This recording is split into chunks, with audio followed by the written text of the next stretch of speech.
கிறிஸ்துவுக்குள் எனக்கு அன்பானவர்களே, மீட்பெரும் இரட்சகரும் ஆகிய இயேசு கிறிஸ்துவின் நாமத்தில் நான் உங்களை வாழ்த்தி வரவேற்கிறேன்.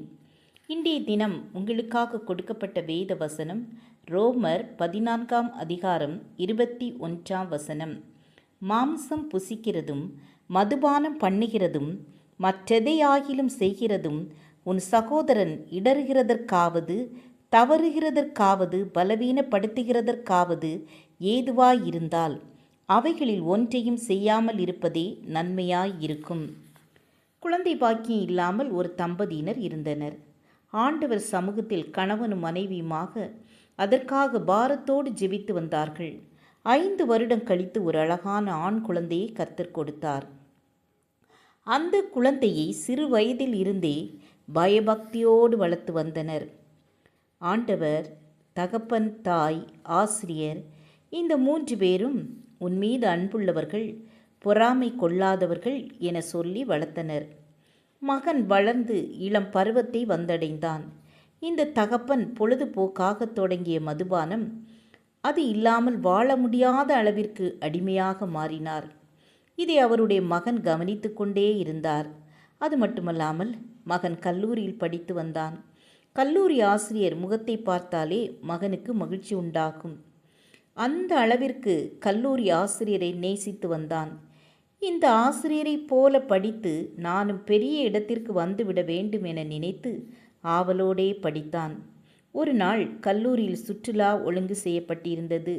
அந்த மகன் ஆசிரியர் என அனைத்து கல்லூரி மாணவர்களும் சென்று மகிழ்ச்சியாய் கொண்டாடி கொண்டிருந்தார்கள். இரவு நேரத்தில் அனைவரும் தூங்கிக் கொண்டிருந்தார்கள். மகனுக்கு இரவில் தூக்கம் வராமல் இருந்தது. பின்பு எழுந்து தன்னுடைய ஆசிரியர் என்ன செய்து கொண்டிருக்கிறார் என்று போய் பார்த்தபோது ஆசிரியர் மதுபானம் குடித்து கொண்டிருந்தார்.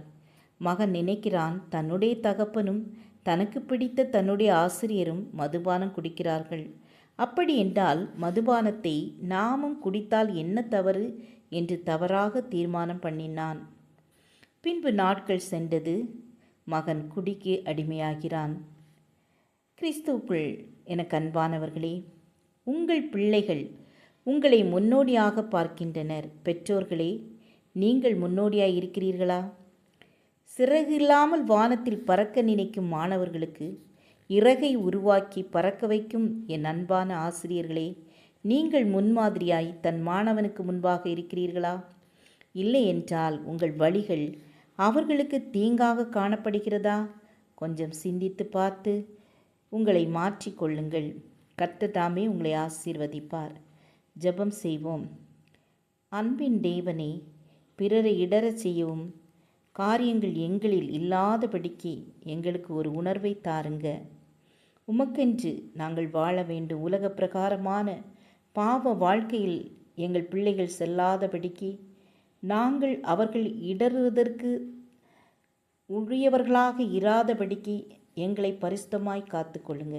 இயேசுவின் நாமத்தில் பிதாவே, ஆமேன், ஆமேன். God bless you.